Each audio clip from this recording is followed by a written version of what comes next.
네, 여야 막론하고 쓴소리 쇄신 주문하시는 정치권의 백전노장 영원한 현역 유인태 전 국회 사무총장님 매달 월간으로 모셔서 우리 정치의 격을 한 단계 업그레이드하고 있습니다. 월간 유인태의 정치의 품격 유인태 총장님 나오셨습니다. 안녕하세요. 예, 안녕하세요.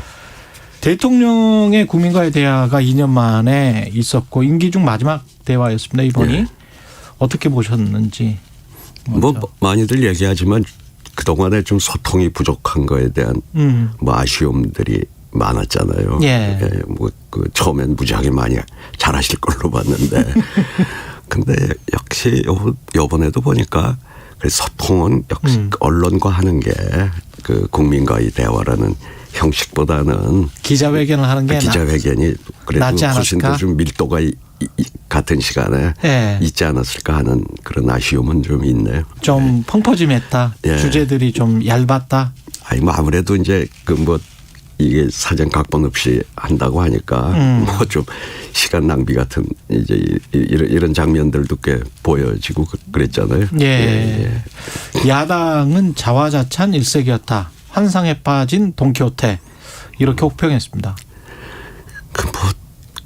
이렇게 코로나 방역이 잘 된 건 뭐 역대 정부의 성과와 국민들의 저걸로 했지 뭐 이렇게 자화자찬을 내가 잘해서 이런 건 아니었잖아요. 예. 다만 부동산 문제에 대해서는 저도 들으면서 저렇게 또 말씀하셔도 되나 하는 의구심이 좀 들대요. 어떤 부분에서 부동산 어떤 부분에서? 문제 안정화 안정화 지금 하향 안정화를 뭐 추구하겠다고 했는데 네. 아직까지도 이제 좀 오름세가 꺾였다 정도지. 그렇습니다. 예. 근데 그거를 조금 더 이게 뭐 보고를 잘못 받으셨는지 좀 너무 단정적으로 이제 말씀하신 거에 대해서 그 전에도 부동산은 이제 걱정 말라고 했는데 이렇게 오르기 전에 그렇죠. 그런 일이 있었잖아요. 그런데 예. 이번에도 조금 별로 그렇게 그 발언은 조금 어쩔지 그렇죠. 모르겠어요. 무주택자들 입장에서는 사실은 지난 한 4, 5년 동안 오른 집값을 생각하면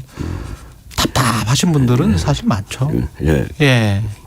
그 본인 월급 뭐 연봉 다 합쳐서 뭐 몇 년치 또는 뭐 10년치 20년치가 갑자기 올라버렸기 때문에 거기에 따르는 그 상대적 박탈감은 사실 뭐 엄청납니다. 사실. 예. 그런 부분들에 있어서는 분명히 이제 뭔가 다른 시그널이나 다른 조치가 있었으면 좋겠는데. 예. 이 정치권 이야기를 좀 해야 될 것 같은데요. 일단 민주당도 그렇고 민주당은 그제 긴급 의총 열어서 이재명 후보에게 당 쇄신과 선대위 혁신 권한을 모두 위임하겠다. 이렇게 돼 있는데 지금 상황은 어떻게 보십니까? 이게 당연한 수순이라고 보십니까? 저는 그 정치는 몇십 년 됐어도 선대위에 들어가서 뭐 일해본 적이 없어가지고. 아, 그러셨어요? 선대위는 안 가셨었어요? 초선 때부터 제가 92년부터 이렇게 좀 당의 간부직을 맡다 보니까 이제 저런 게 이제 실무자 역할부터 이렇게 단계적으로 좀 밟아갔어야 되는데 그럼 선대에서 뭐 어떤 실무를 해보고 이런 적이 없어요. 이제 그래서 뭐 잘은 모르겠는데 그냥 어쨌든 처음에는 이제 원팀이 중요하다 해가지고 뭐 의원들을 뭐 백몇십 명의 뭐 공동 선대위원장이 12명 뭐 그러면 사실 아무것도 하지 말라는 소리 비슷하니까 조금 더 이제 효율적으로 이 선대위를 만들겠다. 그리고 의원들 자신도 이거 이래가지고 무슨 선대위 역할을 하냐 뭐 이런 스스로 뭐 그런 불만들이 꽤 있었더라고요. 그러니까 뭐 저 후보한테 전권을 줘서 어쨌든 뭐 후보가 좀 믿는 사람들이 의사결정을 최종적으로 하게끔 그건 뭐 이른바 컨트롤 타워라고 하던 뭐 이게 지금 없다는 얘기들이 많이 들리더라고요. 이게 컨트롤 타워를 그래서 하는데 이재명 후보의 어떤 본연의 색깔로 강화하겠다 이런 뉘앙스잖아요, 지금 이게. 뭐 그 색깔보다 하여튼 이재명 후보가 그건 후보가 제일 신뢰하는 사람들이래야 그 역할을 할 수가 있죠. 그렇군요. 예. 그렇잖아요. 예. 그러니까 지금 후보가 제일 뭐 척하면 뭐 눈빛만 봐도 뭐 마음속으로 읽을 수 있는 뭐 이런 사람들이 이제 그 마지막 의사결정에 있어서 예. 그 키를 쥐는 게 그래야 좀 신속하게 뭐 대응할 수도 있고 그런 거 아니겠어요? 과거에 보면은 뭐 광흥창파 뭐 이래가지고 따로 이제 사무실을 차려서 거기에서 집중적으로 대통령 후보를 도왔던 민주당의 경우는 그랬었지 않습니까? 그게 이제 뭐 파가 아니라 팀이라고 그러죠. 팀. 사무실에 광장이라고 광장팀 맞습니다. 광장팀이었습니다. 근데 이제 그게 득이 될지 실이 될지 장단이 다 있는 것 같거든요. 어떻게 보십니까? 근데 큰 선거를 치르면은 하여튼 신속하게 의사결정을 하고 하려고 그러면 후보가 제일 신뢰하는 그 의사결정에 어떻게 최종 그 결정 팀은 필요해요. 어쩔 수 없다. 안 그러면 뭐 이게 하루하루가 뭔 일이 터지고 앞으로도 뭐 한 100여일 남은 속에서 했을 때마다 무슨 선대위원장 회의에서 뭐 결정을 하겠어요? 어떻게 하겠어요? 그런 의미에서 그러면 의원들을 많이 배제하고 20대랄지 뭐 취준생이랄지 이렇게 그 사람들이 어떤 이미지도 만들고 또 새로운 어떤 정책도 실질적으로 만들어줄 수 있는 뭐 그런 게 있을까요? 근데 그런 것들은 정말 이른바 이제 선수들이 해야 되는 거 아닙니까? 근데 정책 이거는 이미 이제 경선 때부터 그 이재명 후보를 돕는 학자들이 어느 정도 다 만들어 놨을 거고 이제 문제는 이 대선 기간 그때 대응해야 될 일이 어디 한두 가지겠어요. 뭐 이제 이렇게 좀 신속하게 뭐 결정을 하고 그런 후보가 가장 믿는 좀 팀이 있어야 될 거예요. 근데 컨트롤 타워로 뭐 이해찬 전 대표랄지 양전철 전 민주연구원장이 뭐 등판하는 게 아니냐 뭐 이런 이야기도 있고 그렇습니다. 뭐 그런 일은 없을 거예요. 그런 일은 없다? 지금 말하는 컨트롤 타워가 무슨 저쪽 당에 무슨 뭐 이름도 처음 들어보는 총괄 선대위원장 뭐 이런 걸 말하는 건 아니니까요. 요거는 좀 더 실무진 선에서 이 후보가 가장 신뢰하는 이런 사람들이 좀 필요하다는 거겠죠. 그러면 컨트롤 타워로 이해찬 전 대표가 들어올 가능성도 없다? 저는 그런 컨트롤 타워가 아니라고 보는 거죠. 이 컨트롤 타워라는 거. 좀 더 젊은 실무형의 그렇죠. 컨트롤 타워. 그게 이제 후보가 가장 후보의 복심을 너무 잘 알고 있는. 신뢰할 수 있는 그런 사람들로. 그런 사람들로 구성하는 게 맞다. 그래서 이른바 이제 좀 기동전을 하는 것이 맞다. 그렇죠. 그렇게 생각을 하시는. 오히려 뭐 예를 들면 오랜 직위인 정성호 의원 같은 경우는 이제 후보하고 워낙 신뢰가 두터운 사이니까 예를 들어 뭐 그런 사람 이제 밑에 뭐 몇 사람 또 후보가 이렇게 하고 좀 재주도 있고 뭐 이런 사람들로 얘기하는 거겠죠.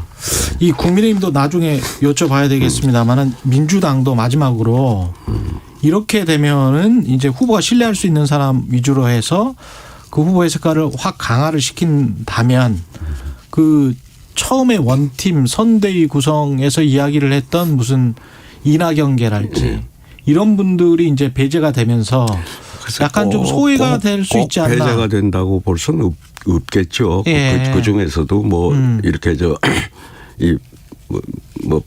판단력이나 예를 들어서 뭐 이런 사람들은 뭐 거기 그 중에서 실무에 꼭 필요한 사람들은 뭐 많이 참여하겠죠. 그런 식으로 등용을 하는 게 맞다. 그렇군요.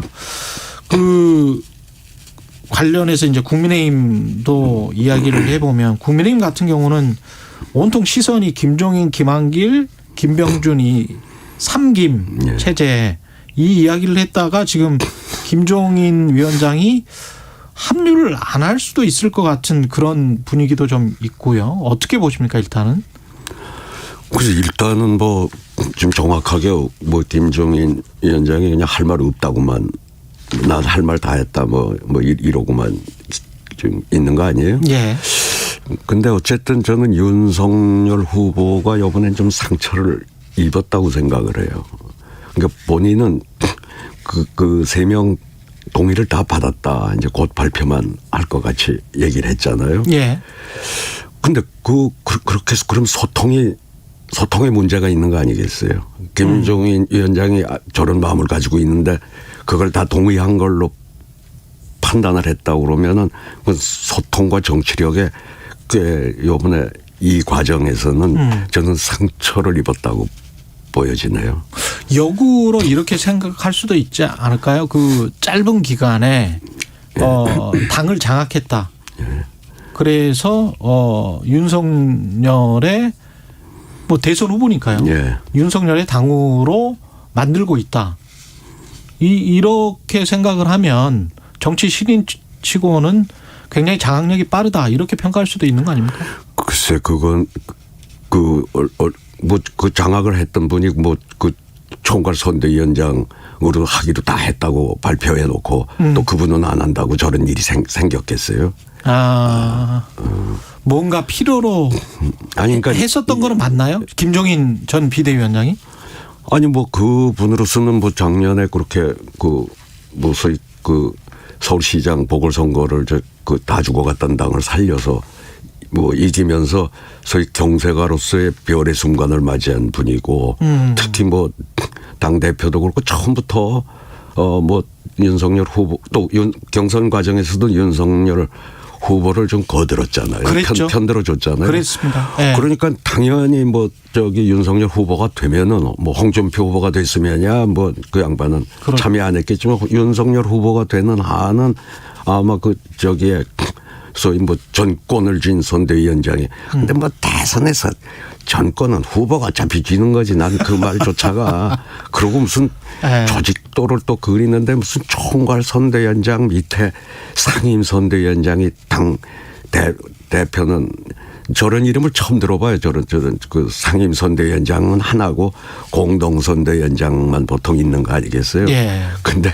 상임 선대위원장이 그것도 공동으로 있고 그 위에 또 총괄이 있고 저런 그림들을 그리는지 층층시야.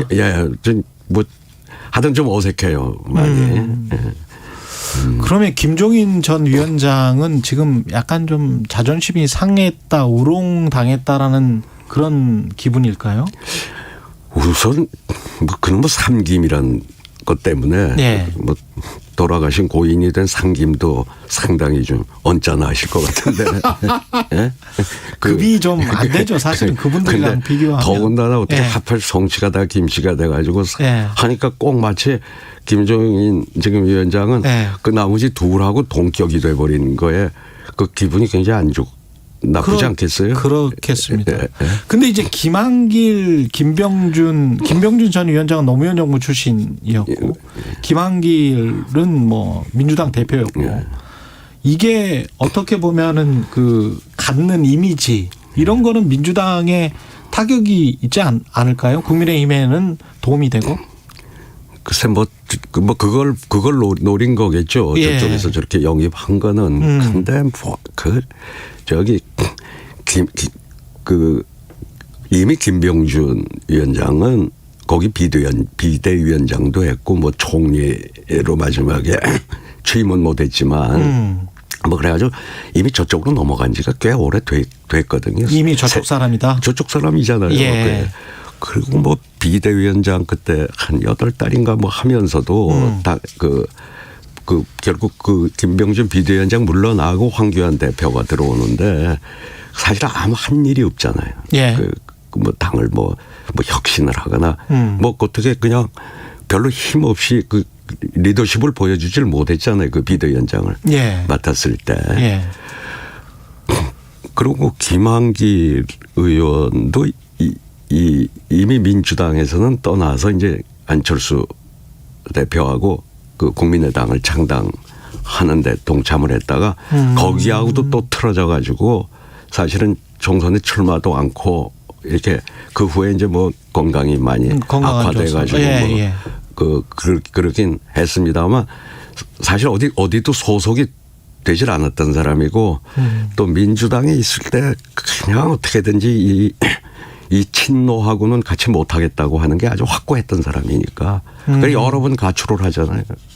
여러 번 이미 가출을 했다가 했기 또 들어왔다가 때문에. 이번엔 아주 나가버렸는데 이제 국민의당으로. 그러니까 민주당 대표라는 타이틀 가장 최근에는 국민의당 출신이었다. 그치 마지막엔 국민의당 가서 창당을 같이 하고. 예.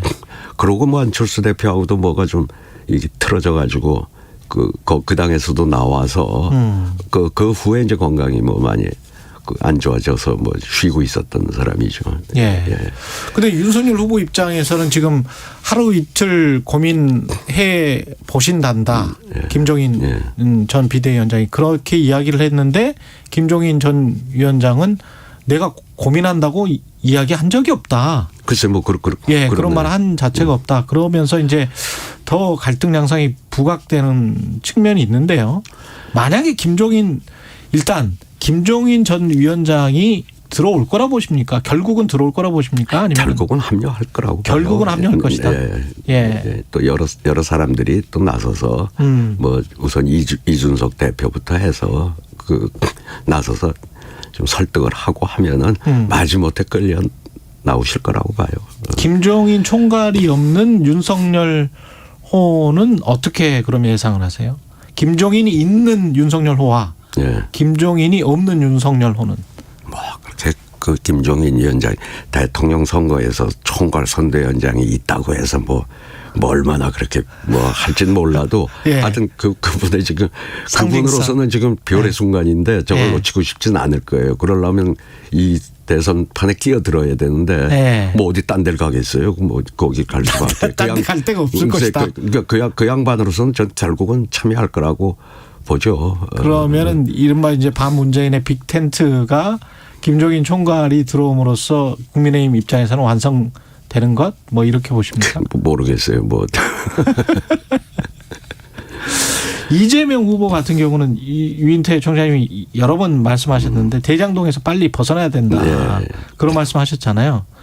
근데 이제 특검을 하자 조건 없이 이거는 어떻게 보면 유인태 총장님 조언을 따른 것 같기도 하고요. 그건 뭐 불가피했죠. 그런데 이제 처음에 그럼 왜 처음부터 특검을 받았으면 이미 막 진행이 됐을 거 아니냐 이렇게 얘기들을 하지만 그렇죠. 그 이재명 후보 입장에서 자기는 억울한데 하나도 뭐 무고한데 뭐 유동규라는 사람 잘못 쓴 뭐 책임과 뭐 이런 건 있지만은 그런데 이걸 특검을 하자 그러는 거 이게 대선 국면을 굉장히 그걸로 오랫동안 시간 끌기라고 그렇죠. 봤죠. 그때는 언론 검찰이 수사하면 금방 내 무고함이 금방 드러날 텐데 뭐 이런 생각이었는데 뭐 어제 기소하고 했지만은 어차피 의심하는 사람들이 아직도 많이 있으니 저 특검을 안 받을 수는 없었죠. 만약에 특검이 도입이 되면 대선 전에 이게 어떤 대선 결과에 영향을 미칠까요? 어떻게 보십니까? 그러니까 모르겠어요. 그 수사를 특검이 구성돼서 우선 뭐 검찰이 한 수사 전부 이제 찾아보고 뭐 저거 하려고 그러면 정작 그 대통령 후보들을 뭐 소환 조사할 수는 없을 거니까 대통령 선거 전에 어떤 결론을 낼 수 있을지 한다 그러면 빨리 해서 적어도 뭐 한 2월 초중순까지는 어떤 좀 수사 결과가 나오면 좋겠는데 그렇게 할 수 있을런지 모르겠는데 그렇지 않으면 대선 뭐 끝나고 나서 이제 이 수사 결과 나오겠죠. 지금 지지율은 의미가 있다고 보세요? 두 후보 간에? 아이고 뭐 아직은 의미가 없다. 아직은 없고 뭐 어제 뭐 이렇게 붙었다는 조사도 나오지만 저쪽이 조금 앞선다고 봐야죠. 정권 교체 여론이 높은 데다가 국민의힘이 조금 앞선 거는 사실이지만 아직은 의미가 없다. 뭐 그리고 그렇게 또 어차피 박빙의 싸움으로 갈 거라고 봅니다. 이 대장동 늪에서만 벗어나면. 알겠습니다. 말씀 감사합니다. 감사합니다. 정치의 품격 유인태 전 국회 사무총장이었습니다. 고맙습니다. 공정, 공익, 그리고 균형.